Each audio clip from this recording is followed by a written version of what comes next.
Exactly finding करना है कि कहाँ पे प्रॉब्लम हो रहा है, इधर male is the cause for the infertility या female is the cause for infertility.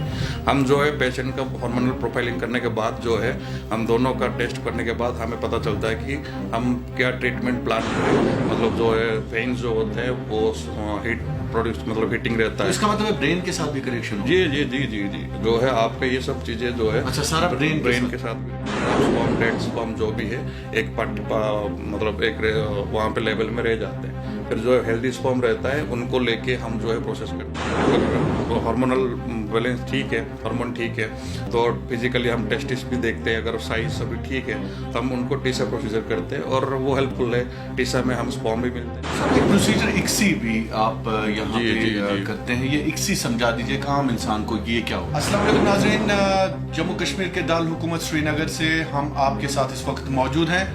आज भी हम बात करेंगे खासकर आपकी सेहत के हवाले से। हमारे साथ मौजूद हैं मायनाज डॉक्टर, जो पूरे मुल्क हिंदुस्तान में मारूफ और मुमताज़ डॉक्टर है। और आज भी हम इनके साथ बात करेंगे कि आखिरकार ये जो बच्चे का मामला होता है बड़ा इंपॉर्टेंट होता है। बहुत सारे कपल्स परेशान रहते हैं, बहुत सारे कपल्स जो हैं शादी के बाद डिप्रेशन का शिकार होते हैं। आखिरकार वजह क्या होती है, बच्चा क्यों नहीं होता है, आज हम आपको ये सारा कुछ बता देंगे। हम मौजूद हैं इम्प्रीमिस IVF सेंटर के एक मुमताज़ और मारूफ डॉक्टर राकेश साहब हमारे साथ मौजूद हैं। डॉक्टर साहब बहुत बहुत शुक्रिया हमारे साथ ज्वाइन करने के लिए। डॉक्टर साहब, आपने चूंकि पूरी दुनिया घूमे, आप यूरोपीय ममालिक से लेकर मगरबी ममालिक में भी आपने खासकर इनफर्टिलिटी पे काम किया है। मुल्क भर में आपने पेशेंट्स को देखा है, लोगों को देखा है डिप्रेशन का शिकार होते हुए। आपको डॉक्टर साहब कैसा लगता है ये जो लोग होते हैं शादी के बाद बहुत सारी परेशानी, जिनका बच्चा नहीं होता है, सबसे पहले कैसे आप शुरू करेंगे? देखिए, जो हम इसको मेल इनफर्टिलिटी बोलते हैं, अगर मेल में कुछ प्रॉब्लम रहा तो वो उसको मेल इनफर्टिलिटी बोलते हैं, अगर फीमेल साइड से कुछ हो तो फीमेल इनफर्टिलिटी बोलते हैं जी। अगर हम बात करेंगे दोनों साइड से तो हम उनका जब भी 1 साल तक वो बच्चे के लिए ट्राई कर रहे हैं, अगर वो नहीं हो पाता है, कंसीव नहीं हो पाते हैं, तो हम इनका जो अगर पेशेंट आते हैं तो हम उनका हार्मोनल प्रोफाइलिंग करते हैं फीमेल इनफर्टिलिटी के लिए, और मेल इनफर्टिलिटी के लिए हम जो है सेमेन एनालिसिस करते हैं जी। क्योंकि सेमेन एनालिसिस के बाद पता चलता है कि जो मेल जो है मतलब जो कॉज कहाँ से रहता है, मतलब मेल से रहता है या फीमेल से रहता है जी। जब हम एनालिसिस करते हैं तो हमें जो है बहुत सारे मतलब जो सेमेन एनालिसिस रिपोर्ट में हमें पता चलता है कि कहाँ पे अबनॉर्मलिटी है। एक होता है लो स्पर्म काउंट जो होते हैं, लो स्पर्म काउंट जहाँ पे WHO के जो है रेशियो है 16 मिलियन है। अगर 16 मिलियन से कम है तो वो कहाँ पे क्या होता है, वो जो हेल्दी स्पर्म प्रोडक्शन नहीं हो पाता है, जो एक एम्ब्रियो बनाना है, जो कंसीव के लिए हेल्प नहीं कर पाता है।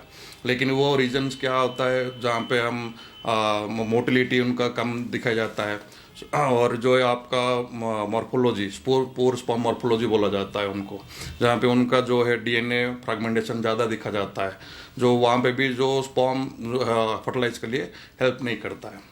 बट अगर हम बात करेंगे तो इसके जो है हम इसको प्रोसेस करते हैं स्पर्म को, फिर जो है हम प्रोसेस करके स्पर्म लेके हम इक्सी जो इंट्रासाइटोप्लाज्मिक स्पर्म इंजेक्शन बोला जाता है उसको, तो सिंगल स्पर्म जो हेल्दी सिंगल स्पर्म हम सिलेक्ट करके फिर जो है हम oocyte के द्वारा इंजेक्ट करके एम्ब्रियो फर्टिलाइज करते हैं, फिर एम्ब्रियो कल्चर करते हैं, एम्ब्रियो कल्चर करके हम ब्लास्टोसिस्ट तक हम जो है कल्चर करते हैं, फिर ब्लास्टोसिस्ट के बाद जो है हम एम्ब्रियो फ्रीजिंग करते हैं, फिर जो है पेशेंट अगर सेम साइकिल में ट्रांसफ़र करना है तो करते हैं, नहीं तो उसको सेकेंड साइकिल में जो है उसको ट्रांसफ़र किया जाता है। डॉक्टर साहब, ये भी बता दीजिए कि ये जो पेशेंट्स होते हैं या ये जो लोग होते हैं शादी के बाद जिनका बच्चा नहीं होता है, तो आपने क्या देखा उन पेशेंट्स में, कितनी परेशानी होती है? देखिए, परेशानी तो बहुत सारे मतलब पूरा ही बहुत सारे मैंने देखा है। अभी तक पेशेंट बहुत सारे मेडिकेशन में चले जाते हैं और मतलब day by day year by year वो जो है मेडिसिन में ही मतलब भरोसा करते हैं कि ये ठीक हो जाएगा। बट हर चीज़ के लिए मेडिसिन जो है हेल्पफुल नहीं है, जहाँ पे आपको ट्रीटमेंट जो है IVF ज़रूरत पड़ता है, क्योंकि आपको जो स्पॉक किसी में अगर फीमेल में जो हार्मोनल प्रोफाइलिंग करते हैं हम, किसी का AMH कम होता है, किसी का PCOS होता है और एंडोमेट्रोसिस भी होता है, एडेनोमाइसिस भी होता है, बहुत सारे रीजन्स होते हैं, बट हमें एग्जैक्टली फाइंडिंग करना है कि कहाँ पे प्रॉब्लम हो रहा है। इधर male is the cause for the infertility या female is the cause for infertility. हम जो है पेशेंट का हार्मोनल प्रोफाइलिंग करने के बाद जो है हम दोनों का टेस्ट करने के बाद हमें पता चलता है कि हम क्या ट्रीटमेंट प्लान करें अकॉर्डिंग टू द रिक्वायरमेंट। तो आपका मानना है कि पहले जो भी कपल आपके पास आता है, पहले उनका बाकायदा तौर पर देखा जाता है कि आखिरकार प्रॉब्लम का? जी जी जी, हम पेशेंट को देखने के बाद जो है कुछ अगर मेडिकेशन से पेशेंट ठीक हो सकता है तो हम मेडिकेशन नेचुरल ट्रीटमेंट भी प्रोवाइड करते हैं। अगर लगता है कि एक जो बोलते हैं सीवियर ओलिगो एस्टेनोजोटेरेटोजोस्पर्मिया जो ओट्स बोलते हैं, यहाँ पे क्या होता है मेल इनफर्टिलिटी में जो है स्पर्म बहुत ही कम दिखाया जाता है, मोटिलिटी स्पर्म में है ही नहीं, मॉर्फोलॉजी भी खराब है, तो उस केस में तो आपको ये सभी जो प्रोसेस आपको आईवीएफ में आना पड़ेगा।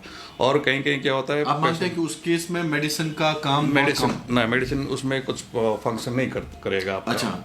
और बाकी क्योंकि कुछ पेशेंट जो एजोस्पर्मिया भी होते हैं मेल में, तो एजोस्पर्मिया में क्या होता है दो टाइप के होते हैं एजोस्पर्मिया, एक होता है ऑब्स्ट्रक्टिव और एक नॉन ऑब्स्ट्रक्टिव। ऑब्स्ट्रक्टिव में एजोस्पर्मिया क्या होता है, आपका जो है स्पर्म प्रोडक्शन तो होता है सेमिनिफरस ट्यूब है, लेकिन वो जो है इजाकुलेशन में आ नहीं पाते हैं, कुछ ब्लॉकेज के द्वारा, कुछ भास डिफरेंशिया एब्सेंट रहता है, एक जो ट्यूब रहता है जो स्पर्म प्रोडक्शन होने के बाद जो है इजाकुलेशन में आते हैं। तो उसी केस में हम जो है पेशेंट का, जैसे हमारे पास बहुत सारे पेशेंट आते हैं तो हम एक डायग्नोस्टिक टेस्ट प्रोसीजर करते हैं, टेस्टिकुलर एक्सट्रैक्शन स्पर्म। तो वहाँ पे जो है हम टेस्टिस से स्पर्म निकाल के, उस सेमिनिफरस ट्यूब निकाल के हम जो है टीच करके स्पर्म है कि नहीं चेक करते हैं। अगर स्पर्म रहता है तो हम फ्रीज करते हैं, फिर उनका जो है वाइफ का नेक्स्ट साइकिल में स्टिमुलेशन करके फिर एम्ब्रियो बना के, ब्लास्टर से एम्ब्रियो बना के फिर ट्रांसफर करते हैं। अच्छा डॉक्टर साहब, आपने एजोस्पर्मिया का कहा, ये एजोस्पर्मिया आप कैसे चेक करते हैं? इसके लिए भी बाकायदा तौर पर आप टेस्ट जी एजोस्पर्मिया जब पेशेंट आते हैं हम पहले सेमेन एनालिसिस करते हैं। अच्छा, उनका सेमेन एनालिसिस किया जाता है, जहाँ पे हम दो बार चेक करते हैं, एक बार फिर सेंट्रीफ्यूज करके देखते हैं कहीं कि स्पर्म जो है कि नहीं है। तो हम पूरा स्क्रूटिनाइज करके देखते हैं कि अगर स्पर्म नहीं है तो हम पेशेंट का जो है कुछ हार्मोनल प्रोफाइलिंग करते हैं, एफएसएस वगैरह, और कुछ फिजिकल एग्जामिनेशन किया जाता है। फिर जो है टीसा के लिए अगर हार्मोनल बैलेंस ठीक है, हार्मोन ठीक है, तो फिजिकली हम टेस्टिस भी देखते हैं, अगर साइज सभी ठीक है तो हम उनको टीसा प्रोसीजर करते हैं, और वो हेल्पफुल है। टीसा में हम स्पर्म भी मिलते हैं और एम्ब्रियो भी बनते हैं। डॉक्टर साहब ये भी बता दीजिए, ये जो आप एजोस्पर्मिया का मतलब होता है कि उनका स्पर्म काउंट जो है नील स्पर्म काउंट बोलते हैं, नील स्पर्म काउंट। जी, मतलब स्पर्म उनमें है ही नहीं, मतलब जो है किसी का अगर हम बोलते हैं नॉन ऑब्स्ट्रक्टिव जो बोलते हैं वो रेयरली होता है, मतलब जेनेटिक डिसऑर्डर हुआ, कुछ हार्मोनल इम्बैलेंस होता है तो होता है। बट ये कैसे होता है आखिरकार? एजोस्पर्मिया क्या ये इनबॉर्न होता है कि या नहीं, वो जैसे पेशेंट अगर जैसे मेल होता है और बाय द टाइम अगर प्यूबर्टी टाइम से नहीं आता है, डिले होता है, या फिर टेस्टिस प्रॉपर फॉर्मेशन नहीं होता है, अगर उनका हाइपोथैलेमस में एक रहता है हाइपोगोनाडोट्रोपिन, तो वहाँ पे अगर वो जो अगर प्रॉपर फंक्शन नहीं करता है तो फिर वो चीज़ें जो है नॉन ऑब्स्ट्रक्टिव, मतलब रेयरली, मतलब स्पर्म प्रोडक्शन हो नहीं पाता है उनका। नहीं, ये बर्थ से ही होता है? हाँ, जो नॉन ऑब्स्ट्रक्टिव एजोस्पर्मिया होते हैं वो बाय बर्थ भी हो सकते हैं। बाय बर्थ भी हो सकते हैं? जी। तो वक्त के साथ साथ भी ये अगर किसी में शुरुआत में अगर कहीं कुछ मतलब जो है कहीं इंजरी हुआ। अच्छा, इंजरी भी? हाँ, इंजरी भी होता है, इंजरी के द्वारा भी हो सकता है, ताकि और बाकी वेरिकोसिल लीक होता है, मतलब जो है वेन्स जो होते हैं वो हीट प्रोड्यूस, मतलब हीटिंग रहता है। इसका मतलब है ब्रेन के साथ भी कनेक्शन हो? जी, जो है आपका ये सब चीजें जो है, अच्छा, सारा ब्रेन के साथ भी रहता है इसका। तो इसका मतलब है डॉक्टर साहब कि अगर कोई स्ट्रेस या डिप्रेशन या बाकी, तो उनका भी स्पर्म काउंट पे असर पड़ता है। स्ट्रेस मैं बोल रहा हूँ ना, आजकल जो एनवायरमेंटल फैक्टर भी मैटर करता है आपका। अच्छा, मैटर करता है? जी, आपका जैसे हीट एक्सपोजर हुआ, और बाकी आपका केमिकल फैक्ट्री में कहीं काम करते हैं, स्मोकिंग करते हैं, आपका अल्कोहल कंजप्शन रहता है, बाकी स्ट्रेस भी रहता है, तो ये सब चीज़ें जो है स्पर्म प्रोडक्ट, मतलब जो है आपका स्पर्म में इशू करता है, चाहे आपका मोटिलिटी भी हो या फिर मॉर्फोलॉजी भी हो, ये सब मैटर करता है, एनवायरमेंटल फैक्टर भी। अच्छा, मैटर करता है। तो डॉक्टर साहब, अगर अब लो स्पर्म काउंट भी बहुत सारे लोग शिकायत करते हैं, आपके पास भी पेशेंट्स आते हैं? जी। तो लो स्पर्म काउंट का कैसे आप देखते हैं और उसमें क्या इलाज है फिर? जैसे फिर एनालिसिस के बाद पता चलता है लो स्पर्म काउंट में मतलब डिफ्रेंशिएट करना पड़ता है कि इधर मोटिलिटी कम है या फिर मॉर्फोलॉजी खराब है। मोटिलिटी कम है तो फिर हम जो है उनको कुछ प्रोसीजर किया जाता है। एक होता है sperm wash technique. Sperm washing technique में जो होता है जो भी जितने भी सेमेन होता है, हम एक टेक्निक होता है डेंसिटी ग्रेडियंट, तो उसके द्वारा प्रोसेस करते हैं जाके जो है खराब स्पर्म, डेड स्पर्म जो भी है एक मतलब एक वहाँ पे लेवल में रह जाते हैं। फिर जो हेल्दी स्पर्म रहता है उनको लेके हम जो है प्रोसेस करते हैं और उसी स्पर्म को लेके हम एक इक्सी डिश बनाते हैं। इक्सी डिश में हम जो है उसका बेटर स्पर्म जो हेल्दी स्पर्म होता है उनका मोटिलिटी जो है रैपिड होना चाहिए और बाकी उनका मॉर्फोलॉजी भी अच्छा होना चाहिए। तो थ्रू माइक्रोस्कोप हम स्पर्म सिलेक्शन करके फिर जो है प्रोसेस करते हैं। तो डॉक्टर साहब, एक प्रोसीजर इक्सी भी आप यहाँ पे करते हैं, ये इक्सी समझा दीजिए एक आम इंसान को, ये क्या होता है? इक्सी यही जो होते हैं, ICSI basically for the male infertility ही होता है। मेल इनफर्टिलिटी क्या होता है? पर्टिकुलरली मेल इनफर्टिलिटी जी। एक आईवीएफ होता है, एक इक्सी होता है। अच्छा, इक्सी अलग है, आईवीएफ अलग है। आईवीएफ जो है अगर मतलब जहाँ पे पेशेंट का स्पर्म है, हेल्दी स्पर्म्स है और जो है हम हेल्दी स्पर्म को जो भी स्पर्म को लेके हम स्पर्म वॉश करके जो एक डिश रहता है, हम जहाँ पे एम्ब्रियो कल्चर करते हैं, एक डिश रहता है, हम उसी डिश में स्पर्म रहता है और मतलब ओसाइड्स रहते हैं, नंबर ऑफ ओसाइड मतलब एग्स रहते हैं वो छोड़ते हैं, फिर लॉट ऑफ स्पर्म जो है उसी डिश में हम छोड़ते हैं। तो वो नेचुरल सिलेक्शन होता है, वो स्पर्म जो है ऑटोमेटिक फर्टिलाइज करता है वो ओसाइड को और जो एम्ब्रियो फॉर्मेशन होता है, ये होता है मतलब आईवीएफ। इक्सी में जो होता है मतलब इतना स्पर्म नहीं रहता है कि जो फर्टिलाइज कर सके ओसाइड को, तो वो उसी केस हेल्दी नहीं होता स्पर्म। हाँ, स्पर्म हेल्दी नहीं रहता है, कुछ मोटिलिटी नहीं रहता है, मोटिलिटी कम रहता है या फिर मॉर्फोलॉजी खराब रहता है, तो वो फर्टिलाइज नहीं कर पाता है। तो जहाँ पे इसी केस में जो है हम इंट्रासाइटोप्लाज्मिक स्पर्म इंजेक्शन बोलते हैं इक्सी। इक्सी के ये जो है एक इन्वर्टेड माइक्रो, बेसिकली ये इंजेक्शन है, टेक्निक जी, ये टेक्निक है। ये जो एक इन्वर्टेड माइक्रोस्कोप होता है, माइक्रो मैनिपुलेटर होते हैं कि हम हाथ से नहीं करते, ये माइक्रो हाथ से नहीं जी, ये माइक्रो मैनिपुलेटर होता है। माइक्रो मैनिपुलेटर में जो है हम थ्रू माइक्रोस्कोप हम स्पर्म सिलेक्शन करते हैं, बेस्ट स्पर्म जो है। अगर हमारे पास 8 ओसाइट मिले, एक्स मिले, तो हमें 8 स्पर्म चाहिए, जो हेल्दी 8 स्पर्म चाहिए जो है हम फर्टिलाइज के लिए। तो उसी सिलेक्शन को हम मतलब बहुत सारे स्पर्म रहते हैं, बट किसी का हेड पार्ट खराब है, किसी का टेल पार्ट खराब है, कोई मोटाइल नहीं है, तो हर चीज़ को एक जो है हेल्दी स्पर्म सिलेक्शन के लिए एक होता है मोटिलिटी और एक होता है मॉर्फोलॉजी। तो morphological sperm better sperm selection करके हम जो है फिर इक्सी करते हैं। तो आपने डॉक्टर साहब कहा स्पर्म फ्रीजिंग, ये स्पर्म फ्रीजिंग क्या होता है, ये हमें समझा दीजिए। स्पर्म फ्रीजिंग मतलब जो है हम उनका जो है टेम्पररी उनको जो है हम ग्रोथ अरेस्ट करते हैं, मतलब अरेस्ट किया जाता है। तो उसमें क्या होता है, जैसे हमारे पास कोई पेशेंट आए एंजियोस्पर्मिया पेशेंट, जो अगर हम उनका टीसा करते हैं तो डायग्नोस्टिक टीसा प्रोसीजर करते हैं पहले, तो चेक करते हैं कि हमें स्पर्म मिलेगा नहीं मिलेगा।